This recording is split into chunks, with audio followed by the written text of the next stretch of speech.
an balima Dɔnniya TV lajɛbaw, assalamu alaikum wa rahmatullahi wa barakatuhu. I n'a fɔ a bɛɛ lajɛlen b'a kalama cogo min, ni ye an bɛ ɲini ka san 2 bɔ sisan Dɔnniya TV an bɛ bɔlɔlɔw sanfɛ diɲɛ fantan ni 4 bɛɛ an balima silamɛw bɛ k'an lajɛ k'an suit kosɛbɛ. Baara in tanuli caman sera an ma, nka o kɔ tɛmɛnen kɔfɛ ɲininkali caman sɛmɛna na. Ɲininkali olu kama an ye wele bila an balimakɛ ani an ka karamɔgɔ a Sheikh Abubakar Yakub Dukure ka olu ɲininkaliw olu sɛmɛ a la, jango an bɛ se ka kunnafoniw sɔrɔ Dɔnniya TV yɛrɛ kan. Assalamu alaikum wa rahmatullahi wa barakatuhu, Ustaz Abubakar. Wa alaikum salam wa rahmatullahi ta'ala wa barakatuh. Ustaz, an ka ɲininkali fɔlɔfɔlɔ ye mun ye? Hakilina jumɛn de nana ni Dɔnniya TV créeli ye bɔlɔlɔw sanfɛ? An b'a fɔ a'udhu billahi minash shaitanir rajim, bismillahir rahmanir rahim, wassalatu wassalamu ala rasulillahi al-amin. Assalamu alaikum sadatal mushahidin al-a'izza liqanat al-ma'rifa. An kelen kɔfɛ k'Ala tanu, an b'a ɲini a fɛ a ka hinɛ jidilen kɛ a ka kira sanumanba in kan n'a ka denbaya n'a dungɛma bɛɛ lajɛlen. O kɔfɛ maa maa bɛ k'an lajɛ ni sanga in kɔnɔ Dɔnniya TV kan, Mali kɔnɔ Mali kɔ kan, an b'a bɛɛ fo ni kisi foli kan ye. O kɔfɛ Alaji Sumaworo ye ɲininkali min kɛ n'o ye k'a fɔ Dɔnniya TV a baara daminɛna la ni bi cɛ fɛn fɛn ye san 2 ye a bɛ surunya o la. O la mun de ye anw yɛrɛ ani maa y'a kanu ni chaîne in ka dayɛlɛ, mun ye u bila a la, hakilila jumɛn y'u bila a la? O tɛ hakilila wɛrɛ ye, o de ye k'a fɔ an ka Sheikh an'an fa n'an ka diinɛ ɲɛma ani min ye bilasiraliw kɛ silamɛya kɔnɔ Mali kɔnɔ yan, fɛn fɛn ye san 50 ni kɔjan ye a b'o bɔ, n'a ye ka bilasiraliw kɛra sababuya ye ka maaw caman bɔ dibi la ka taa n'u ye yelen sira kan, ka maaw caman bɔ fili ani ka maaw kunu hakiliw kunu, mais ka sɔrɔ a ma maaw bɔ o cogo la, ka sɔrɔ a ma ɲini o bilasiraliw fɛ Ala ko sira fɛ ka maaw kɛ a yɛrɛ ta ye, ka maaw ka hɔrɔnya minɛ u la. Au contraire, a bɛ dɔ de fara maaw ka hɔrɔnya kan, u ka Ala dɔn mais ka sɔrɔ u ma kɛ maa ka jɔn ye, u ka Ala dɔn ka Ala ye, ka Ala ko sira minɛ ka sɔrɔ maa mi profiter u la. Donc o sira min n'ale nana ni o ye, o sira in de mɔgɔw nana san caman kɔfɛ k'a ye k'a fɔ baara in dɔ bɛ ka kɛ,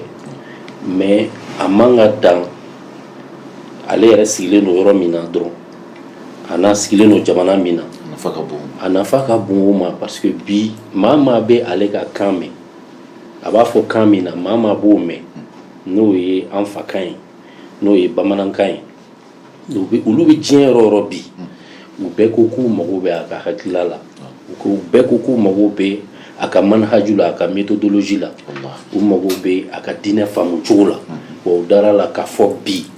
ale de ye problème caman bɛ yen a ka hakilila ye o solution ye. Donc o kama a nana ye k'a fɔ an ka dɔ fara baarakɛminɛnw kan. An tun bɛ baara kɛ arajow la, ale yɛrɛ Sheikh Yakub Dukure tuma caman télévision nationale b'a wele,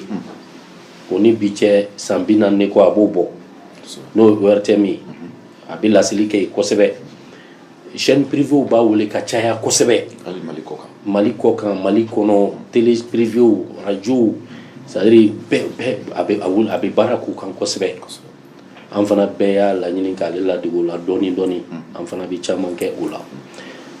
mais olu ye maa wɛrɛw tɛgɛ kɔnɔ fɛnw de ye. n'i ka hakilila fɔ min ka d'olu ye o b'o de t'a la u b'o de lase maaw ma e yɛrɛ seko t'o la kuma dɔw bɛ yen i bɛ fɛ a ka bɔ mais ni a bɛ bɔ ni minɛn min ye n'o t'i yɛrɛ tɛgɛ kɔnɔ a bɛ gɛlɛya a fɔ waati bɛ tɛmɛ voilà waati bɛ tɛmɛ donc o de ye a motiver kalandenw ka fara seyiku yɛrɛ ka denbaya kan u ka jateminɛ kɛ k'a fɔ donc n'a ma ɲa i b'a fɔ kodɔnnaw b'a fɔ cogo min allazi la yatimul wajib illa bihi fa huwa wajib ko fɛn fɛn ye wajibi ye a tɛ taa min kɔ o fana ye wajibi de ye donc baara sera niveau dɔ de la a tɛ taa bi fo arajow ka sɔrɔ Cheikh Yakubu Dukure ka hakililaw min b'a cari telew ka sɔrɔ tele webiw minnu bɛ internet kan réseau kan ani tele minnu bɛ au-delà de ça satellite kan pour que diɲɛ bɛɛ ka se ka a lakodɔn donc o de ye an motiver o de ye maa minnu a diyar'u ye nin baara in ka kɛ k'u fana motiver yaasa Dɔnniya TV a ka se ka labɔ. o diyara n ye ustaz mais nin baara belebele min filɛ nin ye ustaz bɛɛ lajɛlen bɛ nin baara in dɔn baara belebele do ko ye parce que Dɔnniya TV bɛ yɔrɔ mun na n'i y'a ja filɛ i yɛrɛ b'a ye k'a fɔ ko tiɲɛ yɛrɛ la baara in bɛ ka kɛ ni fanga min ye fanga barika ka bon wa a bɛ ka kɛ ni sɛbɛ de ye an dun b'a dɔn diɲɛ ko o ko n'i ko k'i b'a kɛ musaka de b'a la o ustaz nin bɛɛ musaka bɛ ka bɔ min Sumaworo ɲininkali in diyara n ye kosɛbɛ parce que ko ni fɛnba fofonɔ ye ka na kabakoya i bɛ kabakoya min na min bɛ k'a fofo baara in bɛ ka kɛ ni moyens de a bɛ ka kɛ ni effort de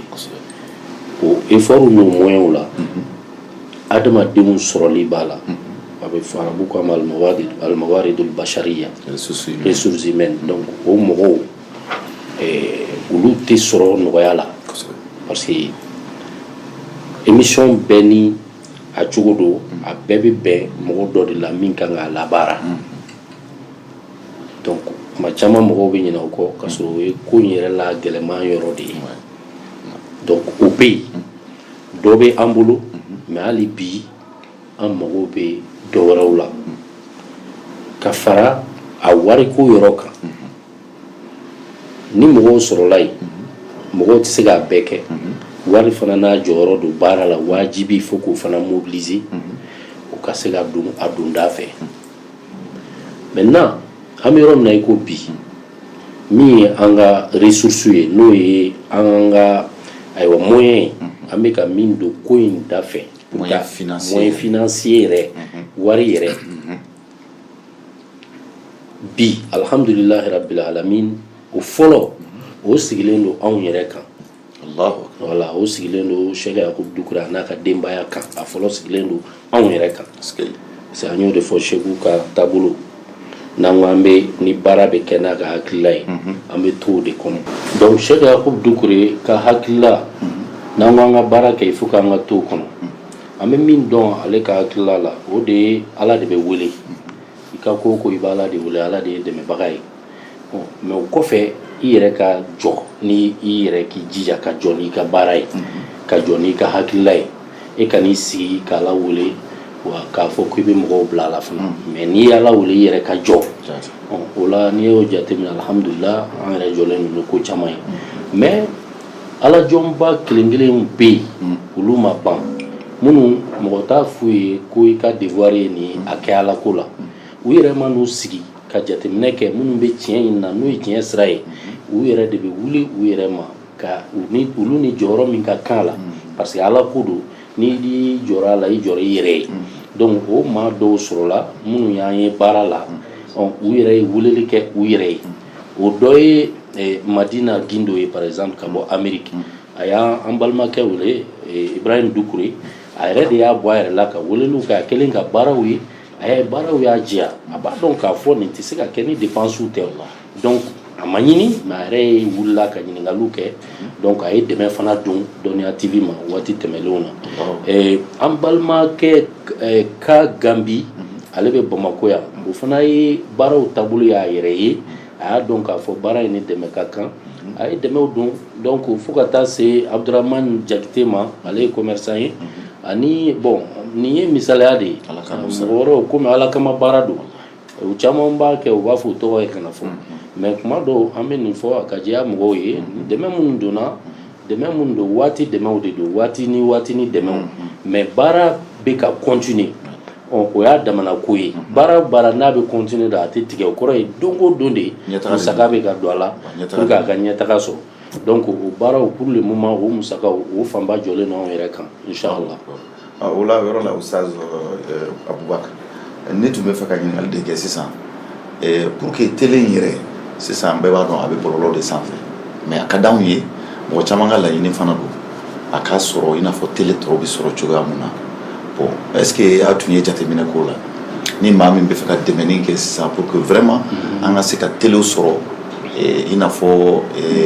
TNT sanfɛ i n'a fɔ Malivision sanfɛ a ka fonctionner i n'a fɔ télé tɔw bɛ fonctionner cogoya min na mais o tɛ bɔlɔlɔ fana ta bali donc là est ce que aw tun ye jateminɛli kɛ n'an b'a fɔ o ma ko estimation min b'a to an bɛ se ka taa o sira fɛ voilà Ousmane Soumaoro an ye jateminɛ k'o la mais n bɛ fɛ mɔgɔw ka min faamu baara in tilanen don ka taa tilayɔrɔ fila la an bɛ min na sisan ani an bɛ fɛ ka kɛ min ye sini donc an bɛ min na sisan fo de ka dɔn o besoin ka dɔn min kan ka k'o la o ka kɛ pour que sini an bɛ fɛ ka kɛ min ye o ye c'est un plan à moyen et à long terme mais à court terme sisan o besoin dɔw bɛ yen fɔlɔ fo n tɛ se ka pan o kunna n'o ye dépense mensuelle n'o ye charge ye i yɛrɛ ɲɛ bɛ studio la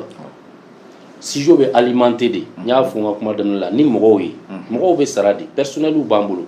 mɔgɔw de talen don an bolo baara kama caméramaniw b'o la techniciens b'o la animateurs b'o la u bɛ sara de ni o bɔra yen courant i ɲɛ bɛ courant na ji fana bɛ yen bon surtout an filɛ yɔrɔ min yɛrɛ la yɔrɔ in t'an ta ye fɔlɔ Dɔnniya TV ta tɛ fɔlɔ location de don maaw ka yɔrɔ don an b'a sara kalo ni kalo bon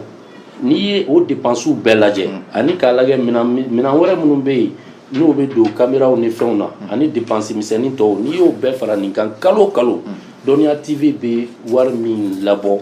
à peu près 600 000 a bɛ s'o ma 100 ani 20 mensuellement kalo o kalo yalɔ o fana man dɔgɔ donc maintenant ni o ma se ka n'o charge ma se ka couvrir n'o ma sɔrɔ baara tɛ sumaya wa an kɔni an b'a dɔn inchallah baara in tɛna jɔ mais a bɛ se ka sumaya donc il faut k'o ka dɔn fɔlɔ et il faut que système ka sɔrɔ min ye o charge mensuel nin ye kalo o kalo o ka se ka assurer o sɔrɔli kana kɛ kɔnɔganko ye pour que baara ka se ka dérouler normalement donc kalo o kalo 600 000 o charge de bɛ Dɔnniya TV kan en ce moment donc n'o dɔnna après an bɛ fɛ ka kɛ mun ye sini o ye Dɔnniya TV yɛrɛ kanubagaw a n'a a lagɛbagaw ani n y'a f'i ye cogo min maa minnu ye Cheikh Yakubu Dukure ka hakilila kanu diɲɛ fan bɛɛ n'u bɛ weleliw kɛ u bɛ vocaliw ci vraiment u bɛ fo dante foli min na mais olu caman de y'a laɲini u bɛ weleli kɛ ka fɔ ayiwa aw bɛ satellite kan wa aw bɛ sɔrɔ décodeur jumɛn kan an bɛ fɛ ka aw ye satellite kan donc o laɲini nana caya kojugu maintenant an ye jateminɛ kɛ expert minnu bɛ se ka Dɔnniya TV bila satellite kan donc olu ye étude kɛ ka jateminɛ kɛ donc ka lajɛ minɛn minnu a tɛ taa minɛn minnu kɔ a tɛ taa dépense minnu kɔ a ka ca kosɛbɛ donc n'i y'o bɛɛ fara ɲɔgɔn kan dakurunya kelen na o dépense bɛɛ pour que a ka kɛ télé ye digne de son nom min vraiment maaw b'a sɔrɔ o kɛra diɲɛ yɔrɔ o yɔrɔ u b'a sɔrɔ satellite kan u b'a sɔrɔ décodeur kan i b'a fɔ chaîne tɔw bɛ sɔrɔ cogo min o dépense bɛɛ experts y'a jateminɛ k'a ye k'a fɔ a bɛ se environ 45 millions millions 45 millions 45 ni Dɔnniya TV bɛ ka baara min kɛ bi ka a bɛ ka yeli min di bi a bɛ ka kunnadiya sira min yira bi a bɛ ka min kɛ maaw la bi diɲɛ fan 14 millions 45 Cheikh Ousmane o ye mun ye o ye mun ye wallahi maa kelen sigilen bɛ se ka a bɔ k'a di an b'a dɔn k'a fɔ Doniya TV lamɛnbagaw bɛ a kanubagaw bɛ Cheikh Abdou Doucouré bɛ ka hakilila minnu di Doniya TV kan bi a bɛ ka diinɛ gɛrɛgɛrɛ a kisɛma a nafama min bɛ maaw nafa diɲɛ ani lahara lahara dɔrɔn tɛ diɲɛ ani lahara wa maaw bɛ k'u to u sigiyɔrɔw la ka sɔrɔ u ma Cheikh Abdou Doucouré yɛrɛ ye k'a pratiquer ka diɲɛ fɛn bɛɛ ye a kɔnɔ o baara n'a fɔra ko pour que u ka se ka kɛ an sago ye dɔɔni k'a fɔ ko a ka kɛ télé ye min bɛ satellite kan i b'a fɔ télé tɔw bɛ ten cogo min ko expert ko 45 millions environ anw bolo o man ka Doniya TV kanubaw n'a lajɛbaw o man k'u la dɛsɛ an b'a dɔn fana a tɛn'u la dɛsɛ inchallah o yɔrɔnin na i bɛ hakɛ to n bɛ fɛ k'i ka kuma tigɛ dɔɔni o yɔrɔnin na o ye télé minɛnw dɔrɔn de ye wa i b'a fɔ n b'a fɛ an k'o o de walawala dɔɔni télé minɛnw don soko t'a la ko di bien sûr Sumaworo kuma in diyara n ye parce que en réalité n y'a f'i ye n ko komi anw ka ko ma jɔ maaw kan a jɔlen don Ala wele ani anw yɛrɛ o de y'a to an ye san 2 ɲɔgɔn sɔrɔ Doniya TV kɔnɔ ka sɔrɔ an tɛ bɔ k'a fɔ mɔgɔ ye ko mago bɛ nin na mais ka sɔrɔ wariw de bɛ ka bɔ komi o t'an ka taabolo ye mais maaw yɛrɛ de y'a laɲini sisan fo baara ka se niveau dɔ ma a tɛ se ka se o niveau ma ni maaw fana ma wuli ka jɔ kɛ o anw bɛ se k'a bila niveau min na an y'an seko fɔ ni maaw ko f'a ka se nin ma fo fangaw ka fara ɲɔgɔn kan donc o la an bɔra ka min fɔ experts ye étude min kɛ u ye devis min di n'o ye 45 ɲɔgɔn dugukolo t'o la so t'o la toujours o ye location de ye Ousmane i ka ɲininkali Ala ka barika don a ɲɛna kosɛbɛ donc an b'a kalama k'a fɔ pour que baara ka k'an sago ye f'an k'an ka yɔrɔ sɔrɔ an yɛrɛ bolo o ye avenir baara de o ye kudayi baara de dugukolo ko kɔni bi alhamdulilahi dugukolo ye setigiw de ta ye Bamako bɛɛ b'a dɔn dugukolo tɛ maire bolo tugun a tɛ gouverneur bolo a bɛɛ sanna ka ban setigiw de bolo donc dugukolo fitinin ka sɔrɔ ka di baara in kama yaasa siège o siège devis ni nin si tɛ ɲɔgɔn ye sira la 45 millions min fɔra o ye Doniya TV ka yɛlɛma ka kɛ télé ye k'a bila satellite kan i b'a fɔ an bɛ télé tɔw ye cogo min i kɛra diɲɛ yɔrɔ yɔrɔ a ka se k'a sɔrɔ décodeur ɲɛnamaw kan minnu bɛ diɲɛ fan bɛɛ lajɛlen na 45 millions o devis de ye o minɛnw ani wari min kan ka don la a kan ka bila satellite min kan décodeur ko o musakaw bɛɛ n'i y'a fara ɲɔgɔn kan k'a kɛ fo ka nimisi wasa sɔrɔ a la a n'a minɛn ɲɛnamaw o de ye 45 millions millions 45 mais siège ko n'o tɛ ɲɔgɔn ye sira la siège ko fana ye mago dɔ ye o ni siège sɔrɔ la k'a fɔ an yɛrɛ b'an ka yɔrɔ la an yɛrɛ ka yɔrɔ de don ko caman bɛ se ka k'o la dɛ a bɛ se ka bɔ kuma dɔw studio kɔnɔna la bɛɛ bɛ se ka Doucouré dɔn o siège kɔnɔna la kalanbulon bɛ se ka k'a kɔnɔ kalanbulon min ale yɛrɛ bɛ don tableau a bɛ tableau ta bɛɛ b'a ye olu ka d'a ye a bɛ tableau ta a bɛ maaw kalan a b'u kalan fɛn min b'u nafa diɲɛ ani lahara donc initiative caman bɛ se ka kɛ min tɛ studio kɔnɔna dɔrɔn ye mais ni Doniya TV b'a lase wa diɲɛ maa ma n'a bɛ se ka mɔgɔw nafa o jaabi diyara n ye kosɛbɛ bon n tun b'a fɛ ka yɔrɔnin dɔ fana ɲininkali k'i la yɔrɔ Doniya TV an tɛna fɔ k'an ka baaraw bɛ dan studio kɔnɔna dɔrɔn ma yan nɔ parce que waati dɔw la Ustaz yɛrɛ bɛ taa dugu ni dugu a bɛ taa quartier la mɔgɔw b'a wele ka taa wajulu ni kalan conférence kɛ mɔgɔw kunna est-ce que bolifɛn ko fana hakilinaw kun sera o yɔrɔ ma n b'a fɛ k'o yɔrɔnin walawala n ye fana wallahi i ye tiɲɛ fɔ baara fɛn fɛn bɛ ka kɛ pour le moment n bɛ segin a kan a bɛɛ bɛ ka kɛ n'an yɛrɛ ka moyen propre de i ka ɲininkali bɛɛ a bɛ k'o kuma de jɛya nin baara si tɛ se ka kɛ ko bolifɛn ko t'a la mɔgɔw b'a ye reportage minnu bɛ kɛ dugu ni dugu Doniya TV bɛ taa taliw kɛ dugu ni dugu fo jamana wɛrɛw la Mali kɔni kɔnɔna tɛ o u bɛ tali kɛ fan bɛɛ fo jamana wɛrɛw la u bɛ taa tali kɛ wajulu baba fɛn fɛn bɛ kɛ Bamako bi a ka gɛlɛn k'a fɔ k'a tɛ laɲini ko Doniya TV ka taa taliw kɛ donc o bɛ kɛ ni moyen de déplacement bon pour le moment mobili t'an bolo mais mobili minnu bɛ anw yɛrɛ tɔgɔ la tuma dɔw an b'o bɔ an bolo k'a bila baara la moto minnu b'anw yɛrɛ bolo tuma dɔw an b'o bɔ an bolo k'a bila baara la mais n'an ko an ka baara professionnaliser a ka kɛ baara sɛbɛlaman yɛrɛ ye donc a tɛ taa minɛn minnu kɔ moyen de déplacement b'a la il faut que mobili ka sɔrɔ reportage bɛ kɛ ni mobili min min bɛ se ka voyage kɛ minnu bɛ taa yɔrɔw la ka taa événement couvert donc o mobili kan ka sɔrɔ ka fara moto 2 ɲɔgɔn kan minnu i bɛ taa sɔrɔ événement tellement dɔw bɛ yen a bɛ se ka taa kɛ bolifɛn bɛ se ka ta o la ka t'o ciw kɛ ka segin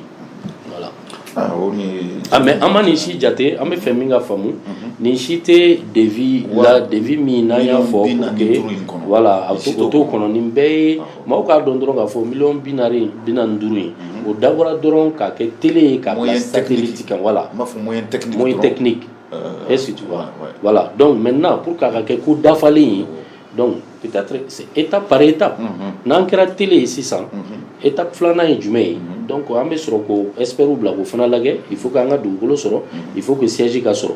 mais o kɔnɔna la ni mɔgɔ min wulila yɛrɛ ye sisan komi i yɛrɛ y'a dɔn laɲini ye min ye ni maa min bɛ se k'a bɛɛ kɛ maaw kana sigi dɛ parce que e bɛ ka min kɛ i bɛ se k'a ko dugukolo min filɛ la a bɛ k'i ka du min b'i bolo maaw y'an wele an t'a hakɛ dɔn diɲɛ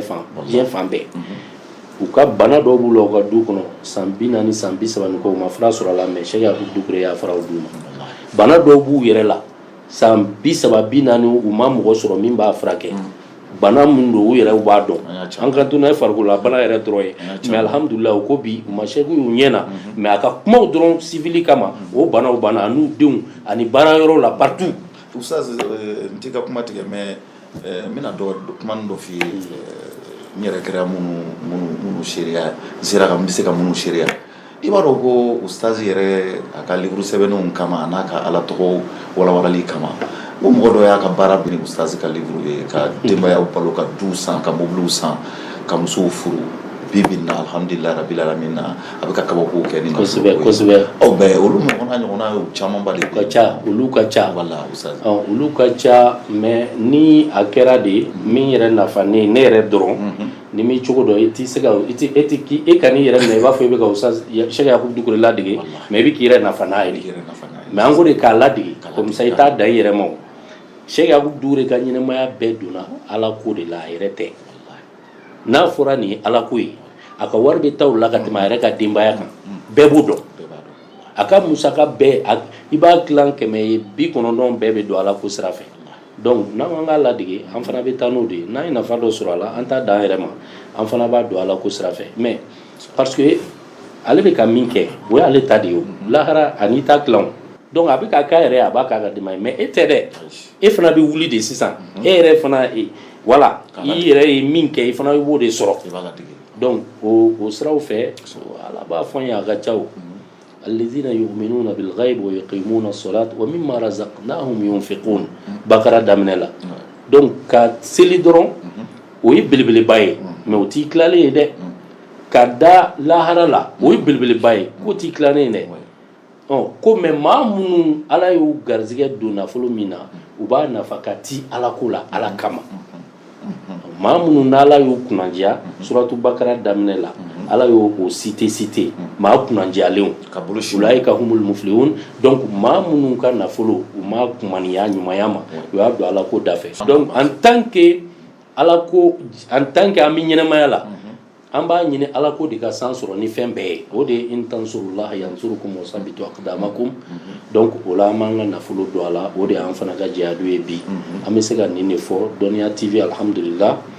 a bɔli a dayɛlɛli ka maaw nafa n'a ye ani bi cɛ fɛn fɛn ye san 2 ye bi a bɛ surunya o la min sera ka kɛ a 80% o kɛra anw yɛrɛ kan Ala wele o kɔfɛ sisan an bɛ niveau min na maaw ye baara in kanu diɲɛ fan bɛɛ lajɛlen na u yɛrɛ bɛ fɛ a ka se niveau min na an bɔra k'o de fɔ a tɛ taa maintenant sisan Dɔnniya TV lajɛbagaw n'a kanubaw diɲɛ fan bɛɛ lajɛlen cɛ fara muso kan a ka dɔgɔ o de bɛ jɛ tiɲɛ o sinon i kana jɔ i bɛ fitinin min bɔ o fana donyɔrɔ de bɛ baara la a kɛra i yɛrɛbakun ye a kɛra i ka nafolo ye a kɛra ka minɛnw san k'a di o donc aw yɛrɛ ye min laɲini a tɛ se ka se o niveau ma n'a ma kɛ ni aw yɛrɛ ka wuli ka jɔ ye. Oustaz jaabi ninnu diyara n ye kosɛbɛ kuma lasurunya na an bɛ fɛ i ka kuma laban fɔ an ye walima an b'a fɔ welewelekan jumɛn b'i bolo k'a da an filɛ jama tulo kan. Voilà, je pense que n ye welewelekan da kuma caman wɛrɛ t'a la i b'a fɔ bamananw b'a fɔ cogo min so filɛ a boli kɛnɛ filɛ n'an ko n ko an mago bɛ ayiwa ka Dɔnniya TV k'a ka kɛ télé ka sankɔrɔta k'a bila satellite kan parce que munna n'i m'a fɔ maa ma ye ko Dɔnniya TV tɛ satellite kan u tɛ da la maa caman b'an wele parce que o ye baara qualité an yɛrɛ ye jija min kɛ k'a se niveau min na donc maintenant tɔ ye kanubagaw olu minnu bɛ fɛ a ka bila satellite kan olu k'u jija ballon b'u ka kan na donc n'o bɔra ye min ye dugukolo ko ye ani siège ko ye bɛɛ ni seko don donc an bɛ min ɲini o de ye k'a fɔ min mana min kɛ nin ko in na i k'a dɔn k'a fɔ i y'a kɛ ala ka sira dɛmɛli de la i y'a kɛ ala ko dɛmɛli de la i y'a kɛ ala dɛmɛli de la n'i dun y'a kɛ o la anw ka akida ye min ye sariya dugure y'an kalan min na o de ye in tansurullaha yansurukum ala ko n'a ye ne dɛmɛ ne b'aw dɛmɛ donc n'i yɛrɛ bɛ dɛmɛ kɔ i fana ka ala dɛmɛ an bɛ se k'o de lase kumakan suruna an b'a fɔ wa akhiru da'wana alhamdulillahi rabbil alamin. An balima Duniya TV lajɛbaw a yɛrɛ bɔra ka an Cheick Abubakar Yakubu Dukure ka kumaw lamɛn ma n'i ye fɛn o fɛn kɛ ala ko la i m'a kɛ ala ye i y'a k'i yɛrɛ de ye o la ne tɛna se ka foyi fara ale ta kan k'a fɔ dɔrɔn k'a jɛya maa minnu bɛ fɛ ka dɛmɛ kɛ a bɛ weleli kɛ 79 05 08 31 o bɛɛ ye Orange Money numéro dɔ ye